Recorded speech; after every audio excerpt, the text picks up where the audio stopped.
नमस्कार। ब्रेक के बाद खबरों में एक बार फिर से आपका स्वागत है। मैं हूं हेमलता और खबरों की शुरुआत करते हैं राजधानी रांची से। झारखंड के मुख्यमंत्री को प्रवर्तन निदेशालय के द्वारा लगातार सम्मान दिया जा रहा है। अभी वर्तमान समय में 26 से लेकर 31 जनवरी तक में झारखंड के मुख्यमंत्री को एक बार फिर से प्रवर्तन निदेशालय के द्वारा पूछताछ के लिए जगह और समय बतलाने को कहा गया है। इसे लेकर झारखंड मुक्ति मोर्चा के पूरे प्रदेश के कार्यकर्ताओं में आंतरिक आक्रोश देखा जा रहा है। इसी आंतरिक आक्रोश के तहत राजधानी रांची के मोराबादी मैदान से लेकर राजभवन के समीप तक झारखंड मुक्ति मोर्चा के विभिन्न जिलों से आए पदाधिकारी एवं कार्यकर्ताओं के द्वारा विरोध मार्च एवं प्रदर्शन किया गया। ये प्रदर्शन केंद्र सरकार और प्रवर्तन निदेशालय की कार्रवाई के विरोध में रहा। वहीं विरोध प्रदर्शन में आए झारखंड मुक्ति मोर्चा से लातेहार विधायक ने कहा कि जिस प्रकार से केंद्र सरकार केंद्रीय एजेंसी का उपयोग कर झारखंड के वर्तमान सरकार को अवगत करने की कोशिश कर रही है, ये उसी के खिलाफ जन आक्रोश है।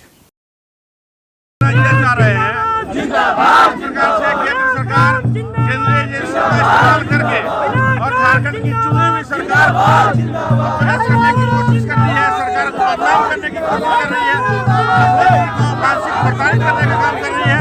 ये जनाक्रोश के खिलाफ है। ये प्रदर्शन कब तक चलेगा? जब तक इसकी जरूरत होगी तब तक चलेगा। जब तक केंद्र की सरकार केंद्रीय एजेंसी का इस्तेमाल बंद नहीं करेगी तब तक ये। वहीं दूसरी ओर झारखंड मुक्ति मोर्चा ने भाजपा केंद्र सरकार और ईडी के खिलाफ चाईबासा में जमकर प्रदर्शन किया है। झारखंड मुक्ति मोर्चा का ये प्रदर्शन ईडी द्वारा लगातार सीएम हेमंत सोरेन को सम्मान दिए जाने के खिलाफ किया गया है। झामुमो का कहना है कि भाजपा और केंद्र सरकार के द्वारा प्रायोजित और एक सुनियोजित षड्यंत्र के तहत ईडी का दुरुपयोग कर मुख्यमंत्री हेमंत सोरेन को परेशान किया जा रहा है। सीएम के खिलाफ प्रायोजित कार्रवाई से राज्य की जनता और झामुमो कार्यकर्ताओं में ईडी, भाजपा और केंद्र सरकार के खिलाफ भारी आक्रोश व्याप्त है। इसी को लेकर झामुमो के द्वारा पश्चिमी सिंहभूम जिला मुख्यालय चाईबासा में मशाल जुलूस निकालकर विरोध प्रदर्शन किया गया। मशाल जुलूस चाईबासा के शहीद पार्क के पास से शुरू होकर पोस्ट ऑफिस चौक से रुंगटा चौक होते हुए शहीद पार्क चौक लौटकर संपन्न हुआ। मशाल जुलूस के दौरान झामुमो ने केंद्र सरकार, ईडी और भाजपा के खिलाफ जमकर नारेबाजी की। झामुमो के नेताओं ने केंद्र सरकार पर सीधे आरोप लगाते हुए कहा कि भाजपा और केंद्र सरकार एक सुनियोजित षड्यंत्र के तहत लोकतांत्रिक तरीके से चुनी हुई सरकारों को अस्थिर करने या गिराने का लगातार प्रयास कर रही है। इसी क्रम में भाजपा और केंद्र सरकार के इशारे पर ईडी सीएम हेमंत सोरेन को बेवजह परेशान कर रही है। झामुमो ने केंद्र सरकार की इस कार्रवाई की कड़े शब्दों में निंदा की है और कहा है कि ईडी के खिलाफ राज्य की जनता और झामुमो कार्यकर्ताओं में भारी आक्रोश है। झामुमो का कहना है कि इस विरोध प्रदर्शन के माध्यम से वे सीएम हेमंत सोरेन के प्रति अपना समर्थन जताते हुए भाजपा, केंद्र सरकार और ईडी को एक कड़ा संदेश देने का काम कर रहे हैं। केंद्र सरकार अपनी नापाक हरकतों से पास नहीं आए तो झामुमो कार्यकर्ता और राज्य की जनता हर स्थिति से निपटने के लिए तैयार है। मशाल जुलूस में मुख्य रूप से झामुमो जिला सचिव सोनाराम देवगम, इकबाल अहमद, राहुल आदित्य, सुभाष बैनर्जी आदि शामिल थे।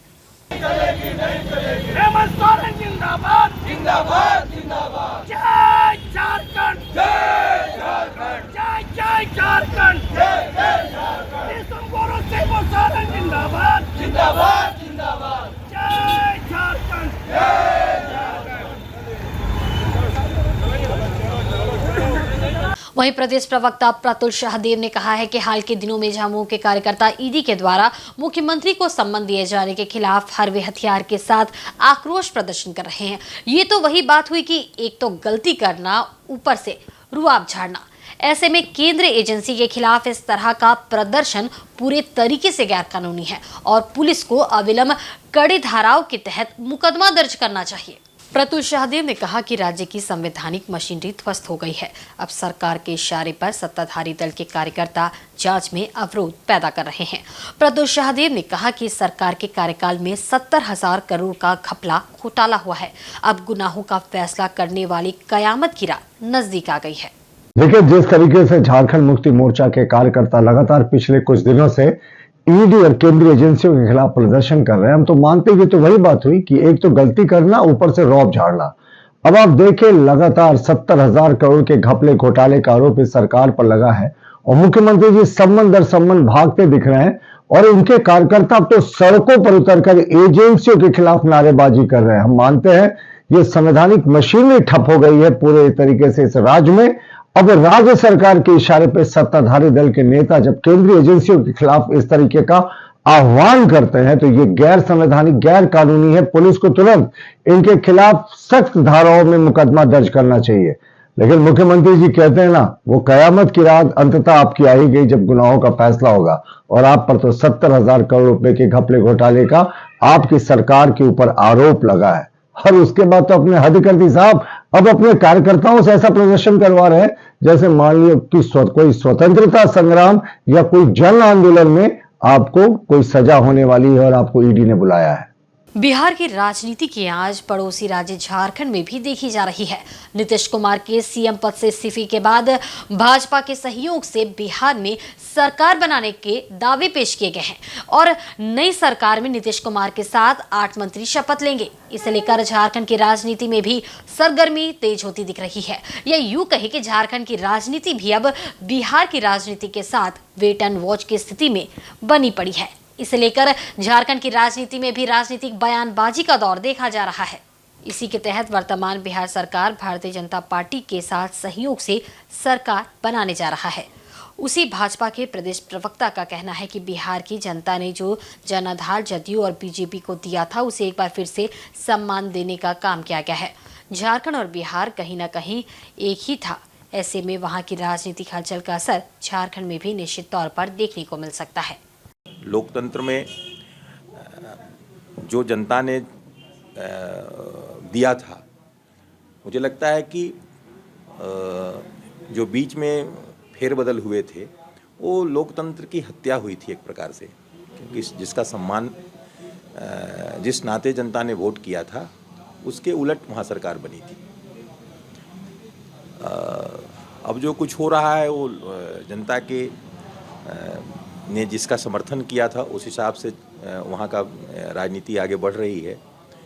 मुझे लगता है कि यह बिहार के लिए शुभ संकेत होगा, है भी, क्योंकि एक तरफ भ्रष्टाचार में लिप्त लोग जो देश में माननीय प्रधानमंत्री जी के नेतृत्व में भ्रष्टाचार उन्मूलन का जो प्रयास हो रहा है और सभी राज्यों में जो आकंठ भ्रष्टाचार में डूबे लोग हैं उनके खिलाफ जो कार्रवाई शुरू हुई है, मैं समझता हूं कि वैसे भ्रष्टाचारियों को ज़रूर कमज़ोर किया जाना चाहिए और नीतीश कुमार जी ने जो पहल किया है वो सराहनीय पहल है। वहीं झारखंड प्रदेश के जदयू प्रदेश प्रवक्ता का वर्तमान बिहार की राजनीति के विषय में कहना है कि नीतीश कुमार INDI गठबंधन के सूत्रधार रहे हैं, लेकिन कांग्रेस की नीति और सिद्धांतों के कारण ही राष्ट्रीय अध्यक्ष नीतीश कुमार गठबंधन से अलग हुए हैं। देखिए, INDI ब्लॉक में नीतीश कुमार जी निर्माण करता रहे, सभी को जोड़ने का उन्होंने काम किया और पूरी मजबूती से, पूरी एकजुटता से 28 पार्टियां इसमें काम कर रही थी और साथ आगे चलने का हम लोगों ने प्रण लिया था। लेकिन जिस तरीके से इंडिया गठबंधन जब आकार लेने लगा तो कांग्रेस पार्टी ने INDI ब्लॉक में हाईजैक करने का काम किया, सहयोगियों के सुझावों को दरकिनार करने का काम किया, इसके नाम रखने में भी अपनी मनमानी की, सीटों के शेयरिंग में लगातार विलम्ब किया और जो है कहीं ना कहीं राजनीति की गति को धीमी करने का काम किया। 2024 के लोकसभा के चुनाव की जो चुनौती थी उसको गंभीरता से नहीं लेने का काम किया। इन सभी चीज़ों के कारण जो है नीतीश कुमार जी नाराज़ थे। वो चाहते थे कि जल्द से जल्द सीटों की शेयरिंग हो और जो है चेहरे की बात थी INDI गठबंधन पर, उस पर भी जल्द से जल्द निर्णय हो। लेकिन कांग्रेस पार्टी ने गैर जिम्मेदाराना तरीके से और अपनी राजनीतिक निष्क्रियता का परिचय देते हुए सभी पार्टी आज जो बाहर आ रहे हैं इस ब्लॉक से, इस सभी के लिए कांग्रेस पार्टी जिम्मेवार है। और इधर जमशेदपुर के बिरसा नगर थाना पुलिस ने 24 घंटे के अंदर चोरी के 7 लाख के गहने के साथ नाबालिग को निरुद्ध किया, जो एक बड़ी उपलब्धि मानी जा रही है। ASP सुमित अग्रवाल ने बिरसा नगर थाना में प्रेस वार्ता आयोजित कर जानकारी देते हुए बताया कि बिरसा नगर जोन नंबर 4 रोड नंबर 6 के रहने वाले गौतम सिंह राय के घर से 26 जनवरी को दोपहर में 7 लाख मूल्य के गहने अलमारी से चोरी हुई थी, जिसके लिखित आवेदन पर वरीय पुलिस अधीक्षक के निर्देश पर एक टीम गठित कर जांच आरंभ की गई।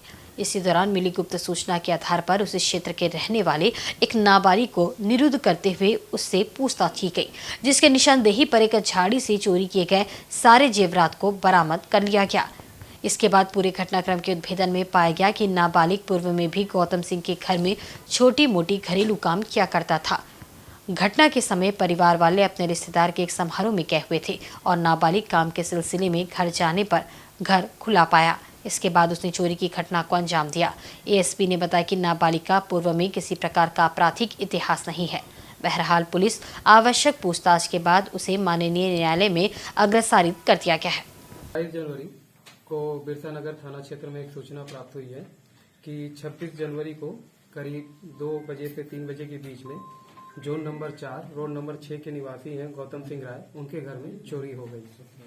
इसी सूचना के आधार पर थाना कांड संख्या 11/24 दर्ज किया गया और इसमें वरीय पुलिस अधीक्षक के माध्यम से एक टीम का गठन किया गया था, जिसके अंतर्गत थाना प्रभारी विवेक और उनकी टीम ने त्वरित कार्रवाई करते हुए तकनीकी साक्ष्य एवं अपने मानवीय सूचना तंत्र के तहत एक विधि विरुद्ध बालक को निरोध किया गया है।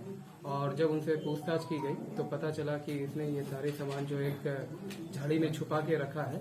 तो जब वहाँ टीम गई और सारे सामान को रिकवर किया तो लगभग सारा सामान रिकवर हुआ है और 24 घंटे के अंदर में एक बिरसा नगर थाना प्रभारी और उनके टीम के द्वारा एक सराहनीय कार्य किया गया। ये इसके साथ और कोई था? नहीं, ये अकेले है और एक्चुअली पूर्व में भी वो बालक है इनके घर जाता था तो घर से पूरी तरह परिचित था। और ये घटना दोपहर में हुई है। उस समय घर में कोई उपस्थित नहीं था क्योंकि घर के लोग बगल में किसी एक इवेंट में गए हुए थे और घर खुला हुआ था, तो उसी का मौका पाकर इसने ये सारी चोरी की है।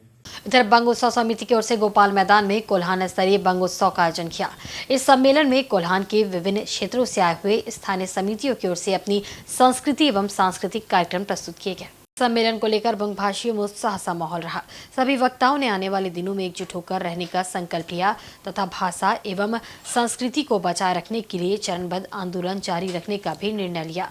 वक्ताओं में मुख्य रूप से चाईबासा से आए प्रतिनिधि काबू दत्ता ने कहा कि वर्तमान में बंग भाषियों की अपेक्षा की जा रही है, ये बर्दाश्त के बाहर है। वहीं आयोजन समिति के अध्यक्ष अचिंतम गुप्ता एवं महिला सदस्यों ने बताया कि राज्य में लाखों लाख की आबादी बंग भाषियों की है, बावजूद इसके बंग समाज की उपेक्षा की जा रही है। इन्होंने कहा कि किसी भी दूसरे भाषा से उन्हें कोई आपत्ति नहीं है, लेकिन बंग समाज और बंगला भाषा को भी उनका अधिकार देना होगा, अन्यथा आने वाले चुनाव में बंग समाज एकजुट होकर अपने अधिकार को हासिल करेंगे।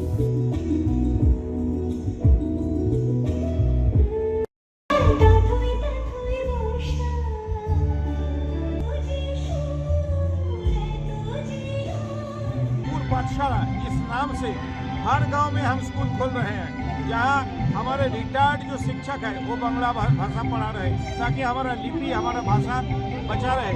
इस तरह से दो तरह से आंदोलन, एक अपने भी कुछ कर रहे हैं, एक सरकार पर भी दबाव दे रहे हैं। अपना भाषा संस्कृति खान पान के साथ ये लड़ाई का आगे बढ़ाने का भी उद्देश्य लेकर ये बंग उत्सव आगे आने वाले चुनाव में झारखंड में बड़ी दिन बाद इकट्ठे वोट देने का समय आ गया कि हम इकट्ठे होकर वोट देंगे।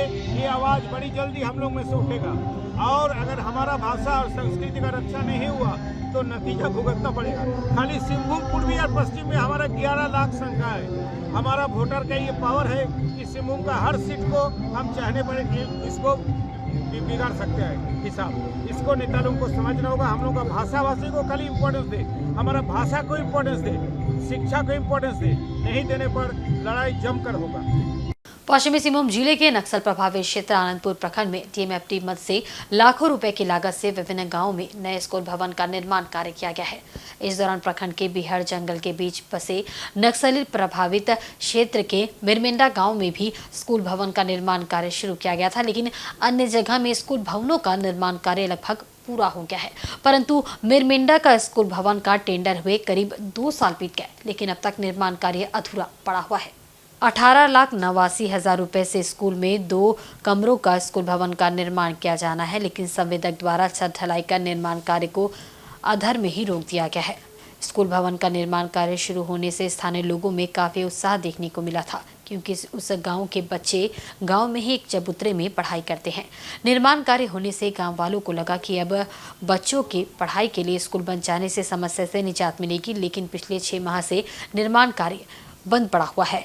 कार्य की गति धीमे स्तर पर होने से ग्रामीणों में काफी नाराजगी है। स्कूल भवन बनने के 2 साल बीतने के बाद भी निर्माण कार्य पूर्ण नहीं होने से अब तक भी स्कूल के बच्चों को खुले आसमान के नीचे एक चबूतरे पर बैठकर पढ़ना पड़ रहा है, जबकि ये सुरक्षा के दृष्टिकोण से सही नहीं है। एचएम नारायण सिंह ने बताया कि भवन अधूरा होने के कारण बच्चों की पढ़ाई में काफ़ी दिक्कतें हो रही है। उन्होंने बताया कि बारिश के दिनों में त्रिपाल लगाकर कक्षा संचालित करना पड़ता है। भवन की कमी की वजह से बच्चों को खुले आसमान के नीचे पढ़ाई करनी पड़ती है। वहीं मूसलाधार बारिश होने से कई दफ़ा स्कूल को बंद भी करना पड़ता है।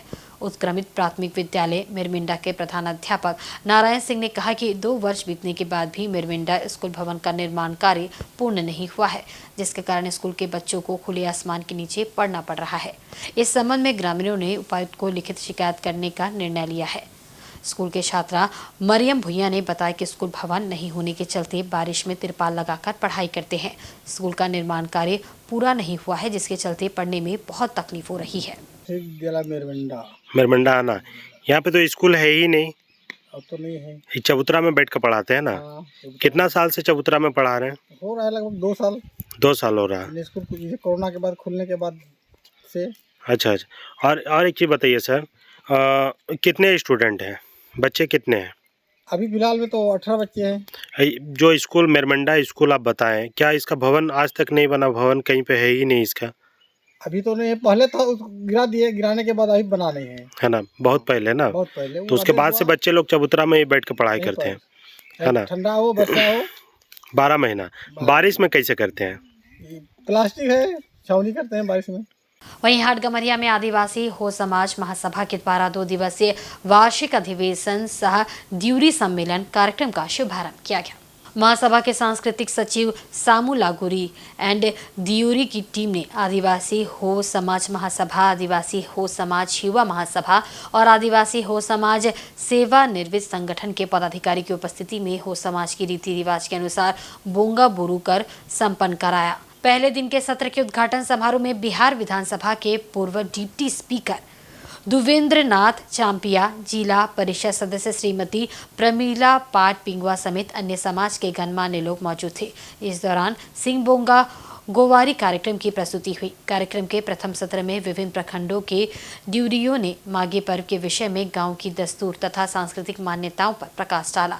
उधर समाज सेवी सह रिम्स के चिकित्सक डॉक्टर मनोज कुमार कोड़ाह ने आदिवासी हो समाज महासभा द्वारा हाटगम्हरिया में आयोजित वार्षिक अधिवेशन सह ड्यूरी सम्मेलन कार्यक्रम की खूब सराहना की। उन्होंने कहा कि इस कार्यक्रम में शामिल होकर काफी अच्छा लगा।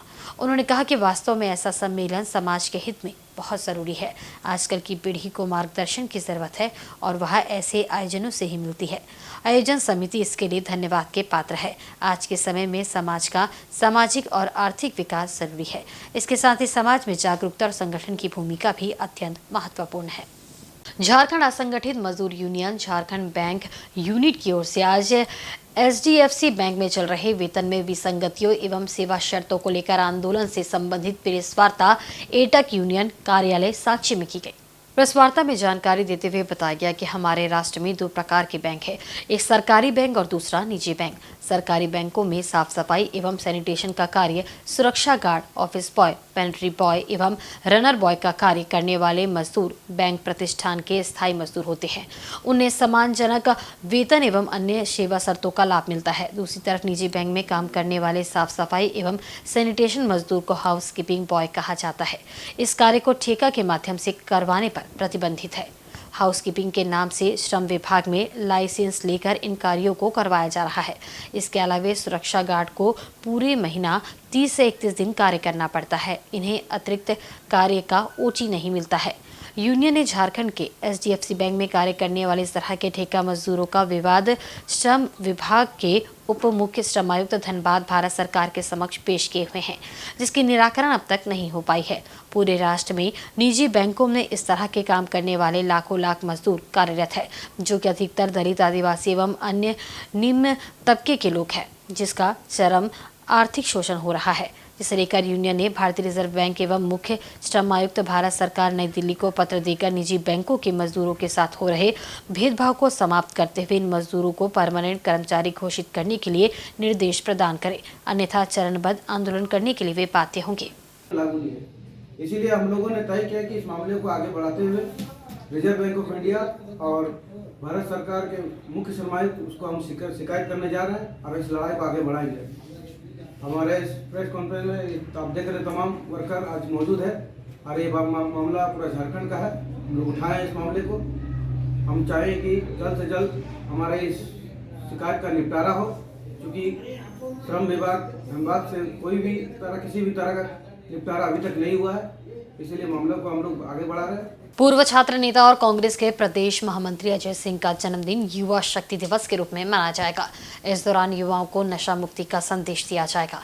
इसकी जानकारी बिष्टुपुर राम मंदिर में एक प्रेस वार्ता आयोजित कर युवाओं ने दी। बताया गया कि 31 जनवरी को अजय सिंह का जन्मदिन हर्षोल्लास के साथ मनाए जाने का निर्णय लिया गया है। इस दिन आदित्यपुर से बिष्टुपुर तक विशाल रैली निकाली जाएगी, जिसमें भारी संख्या में युवा शामिल रहेंगे।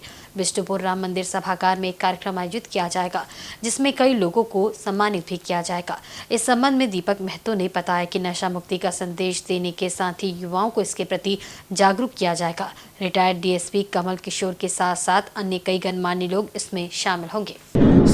शहर के हमारे एक retired DSP Kamal Kishore sir और प्रभात शर्मा सर, जो अपने जीवन में भी बहुत उत्कृष्ट काम किए हैं और उनके बच्चों को भी उन्होंने आईएएस बनाया और देश सेवा में लगाया। ये हम सब के लिए एक आदर्श के बात है, तो उनको हम लोग सम्मानित करेंगे और बहुत से हमारे अतिथि आएंगे, उनको भी हम लोग स्वागत सम्मानित करेंगे। और युवाओं ने इस साल भी हम सब शपथ लेंगे कि शहर को, देश को और समाज में एक नशा मुक्ति का संदेश देंगे। इधर पोटका के 222 गांव के 35,000 घरों में शुद्ध जल पहुंचेगा। योजना को लेकर सांसद विधायक ने कुलडीहा में संयुक्त रूप से भूमि पूजन किया। केंद्र सरकार एवं राज्य सरकार के संयुक्त सहभागिता के तहत पोटका के 30 पंचायत में 35,000 घरों में शुद्ध पेयजल को लेकर कुलडीहा में भूमि पूजन किया गया।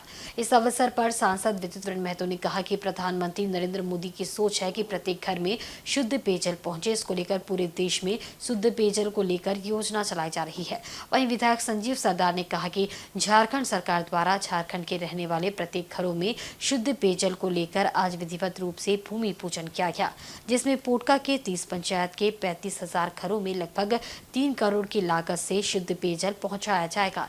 इसका आज विधिवत शुभारंभ किया गया। देश के प्रधानमंत्री जी ने जैसे उज्ज्वला योजना देखा कि महिला को बीमार बहुत ज़्यादा पड़ रहा था, तो WHO द्वारा सर्वे करके उसको देखा गया कि आखिर महिला कितना कम आयु में मृत्यु दर का है।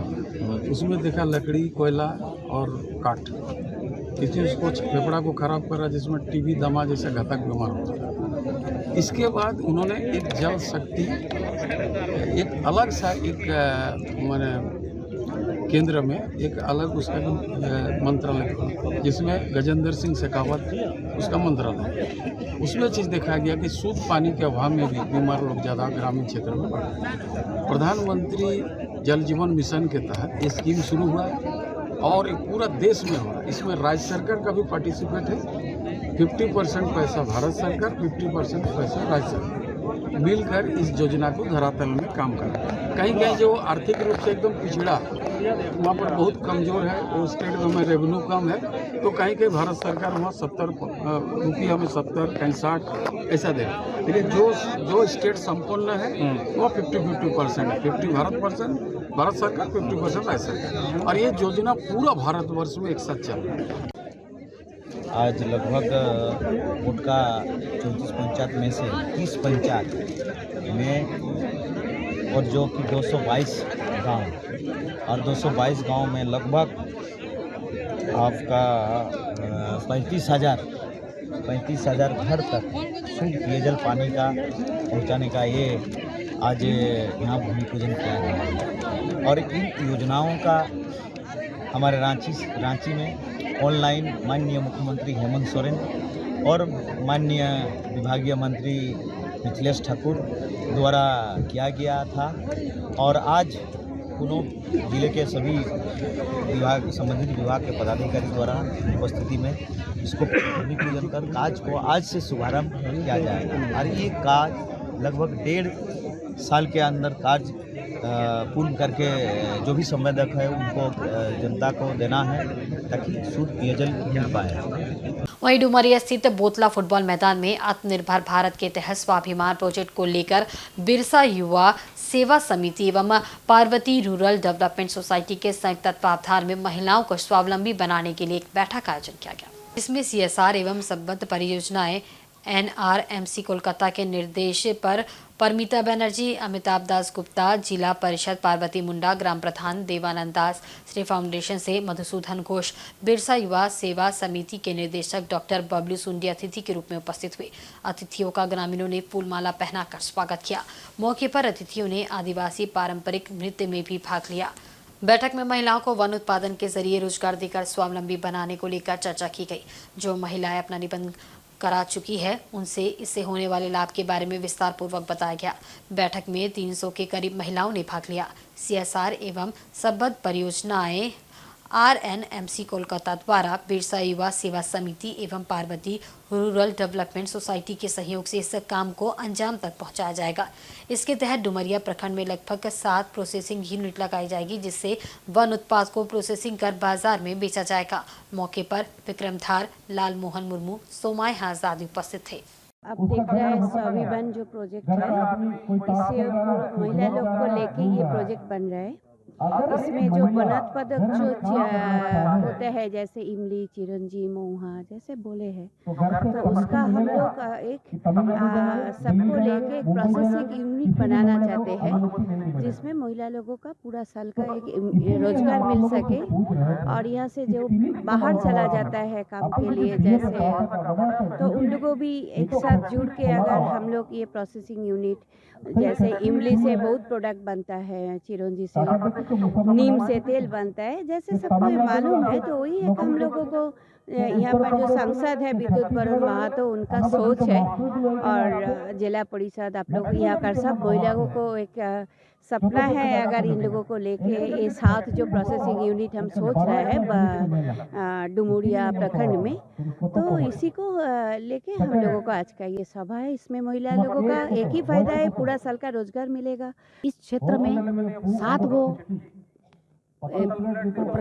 प्रोसेसिंग प्लानिंग बैठ रहा है और इसमें हमारा क्षेत्र में जो कच्चा मटेरियल हर तक की बहड़े, कोसाफोल, जांघी, इंद्रजोब, ये जो बाहर मार्केटिंग होके बहुत दिनों से बाहर जा रही है, तो इनको रोकथाम करने के लिए और यहाँ का बेकार लोगों को रोजगार में जोड़ने के लिए इसको किया जा रहा है। और ये 7 प्लानिंग अगर हम लोग जो प्रोजेक्ट यहाँ जो बैठा रहे हैं, यहाँ का जो बहू बेटी लोग को जो रोजगार मिलेगी, सबके बच्चे अच्छे से पढ़ेंगे, उनको पैसा की कमी नहीं होगी, अच्छे से वो अपना रोजी रोटी घर पे चला सकते हैं। सोच यही है कि यहाँ अगर प्रोसेसिंग यूनिट बैठ गया तो यहाँ का लोग को लिए पैसा के लिए तरसना नहीं पड़ेगा। हमारी यही सोच है कि कच्चा मटेरियल को लेके ही प्रोसेसिंग करके यहाँ का लोग रोजगार करे। मेन उद्देश्य मेरा यही है। और आज के बुलेटिन में बस इतना ही। कल फिर हाजिर होंगे कुछ नई खबरों के साथ। तब तक देखते रहें इनसाइड झारखंड न्यूज। नमस्कार।